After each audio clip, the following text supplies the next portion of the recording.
कई घंटे बाइक पर चलने के बाद कबीर और अलिया एक छोटे से कस्बे में पहुंचे। दिल्ली से दूर, रिश्तों से दूर, नाम और पहचान से बहुत दूर। एक सस्ते से गेस्ट हाउस में छोटा सा कमरा लिया। एक बल्ब की रोशनी, टूटा सा पंखा और एक चुप दीवार, बस अब यही उनकी दुनिया थी। शुरुआत में सब एक फिल्म जैसा लगा। अलिया सुबह गुनगुनाती, कबीर चाय बनाता। दोनों हंसते, किताबें पढ़ते और एक दूसरे के पास रहते हुए उस प्यार को महसूस करते जिसे अब तक डर के पर्दे में छुपा कर रखा था। पर हकीकत फिल्मों से लंबी होती है और बहुत धीमी भी। कुछ ही दिनों में पैसे खत्म होने लगे। कबीर ने पास के एक लोकल स्टूडियो में काम पकड़ लिया, आधे पैसे में। अलिया को भी स्कूल में म्यूजिक क्लास देने की जॉब मिली, पर उसने पहचान छुपा ली थी।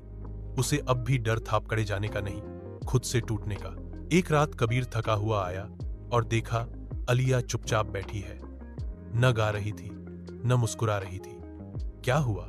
आज क्लास में एक बच्चा बोला, मैम, आप जैसी आवाज मैंने कहीं नहीं सुनी, और मेरी आंखें भर आईं। उसने कहा। फिर मैं चुप हो गई, क्योंकि उस आवाज का कोई नाम नहीं है। मैं अब भी किसी की छुपाई गई इज्जत हूं। कबीर ने पास आकर कहा, तू किसी की नहीं, अब सिर्फ अपनी है। पर अलिया की आंखें कह रही थी, क्या मैं सच में आजाद हूं या बस एक नई कैद में हूं? उसी रात किसी अनजान नंबर से कबीर को कॉल आया। अलिया हमारे लिए मर चुकी है, लेकिन तेरे लिए नहीं। ये शहर छोड़ दे, वरना तेरे लिए भी दुआएं नहीं रहेंगी, सिर्फ खबरें बनेंगी। कबीर ने कॉल काट दिया, लेकिन अलिया ने सब सुन लिया था। वो कांप गई। मैं तुझे मुसीबत में नहीं डाल सकती। कबीर ने उसका हाथ थामा, तेरे। पर अलिया जानती थी, कब तक हर बगावत की एक कीमत होती है।